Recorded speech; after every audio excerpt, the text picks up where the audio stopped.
Le label de capitale mondiale du design est décerné tous les 2 ans par une organisation qui s'appelle la World Design Organization, qui est une organisation mondiale basée à Montréal.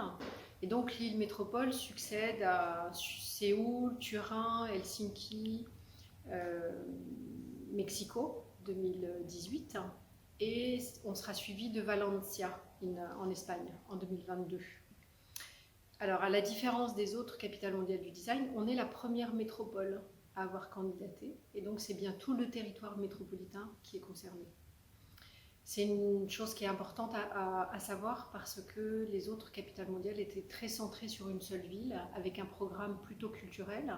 Alors, ce qui a fait la différence, je pense, dans notre candidature, c'est qu'on a proposé un projet qui soit beaucoup plus, qui accompagne le territoire dans sa transition et dans son intégration du design, avec l'idée de ne pas avoir simplement un comité d'organisation qui programme des grandes expositions avec les grands noms du design français et internationaux, mais plutôt de se dire, cette capitale mondiale du design, c'est une opportunité pour le territoire, pour se fédérer, pour travailler ensemble, pour co-construire le territoire de demain, mais avec particulièrement l'outil, la démarche, la créativité, l'angle du design.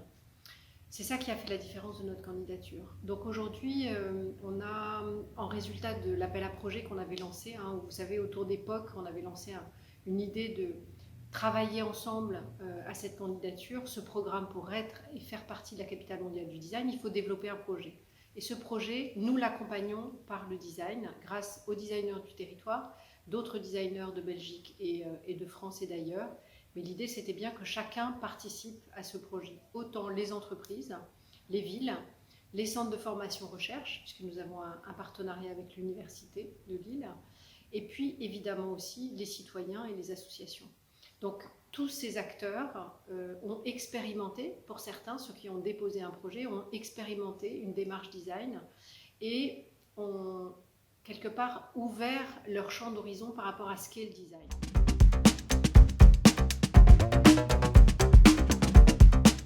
Alors, c'est une question qu'on nous a beaucoup posée quand on a démarré le projet et que justement on s'adressait à tous les parties prenantes du territoire qui voulaient d'abord savoir ce qu'était le design pour savoir qu'est-ce qu'eux allaient pouvoir faire en mode design pour la capitale mondiale.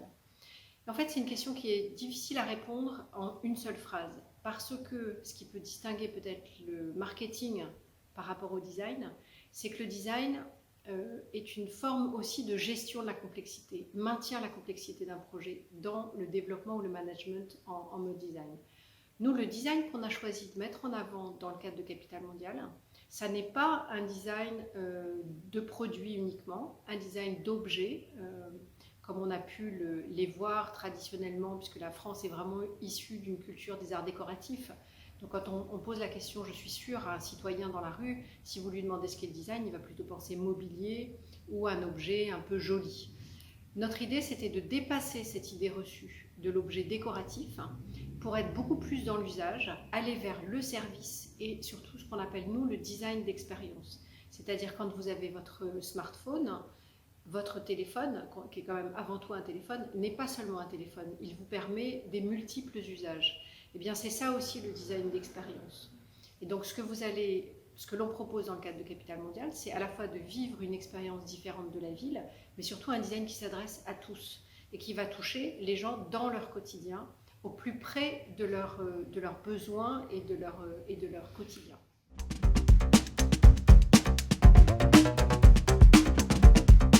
Alors, comme vous savez, on devait ouvrir cette capitale le 29 avril dernier, et puis il y a eu la crise sanitaire entre-temps.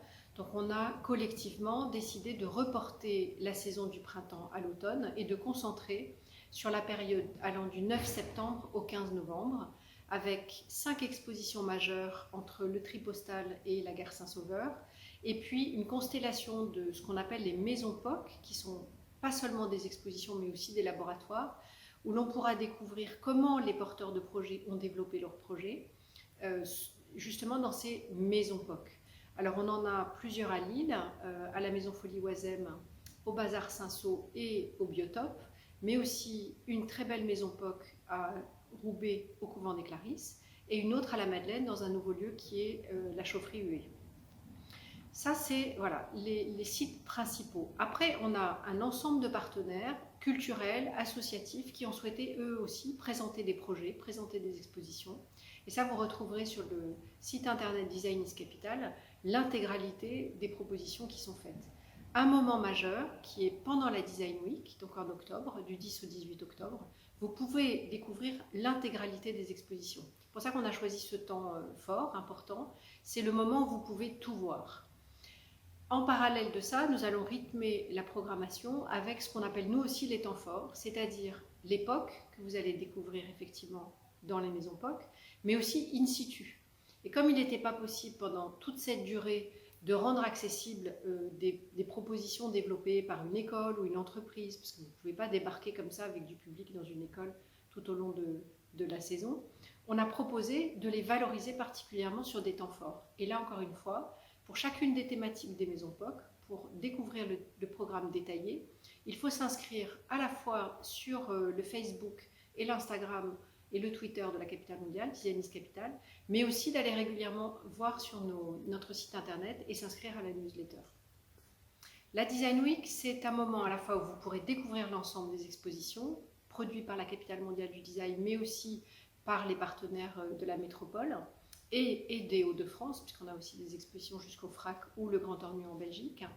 Mais surtout, on a voulu donner la parole aux designers et à toutes les constellations de compétences qui gravitent autour du design. Et pour ce faire, on a lancé des tribunes du design du 10 octobre, nuit du lancement, jusqu'au 18, où vous allez pouvoir rencontrer des designers qui viennent vous parler de design. On monte un partenariat avec le World Forum dans ce cadre-là. Vous découvrirez aussi des propositions qui sont liées beaucoup plus au monde de l'entreprise. Et la WDO, donc l'organisation qui porte le label Capitale Mondiale du Design, viendra aussi organiser des événements dans ce cadre-là. On terminera cet ensemble de tribunes par des POC Awards. On remettra aux porteurs de projets des récompenses par rapport à certains aspects du design et de ce qu'ils auront réussi à développer dans le cadre de leur POC.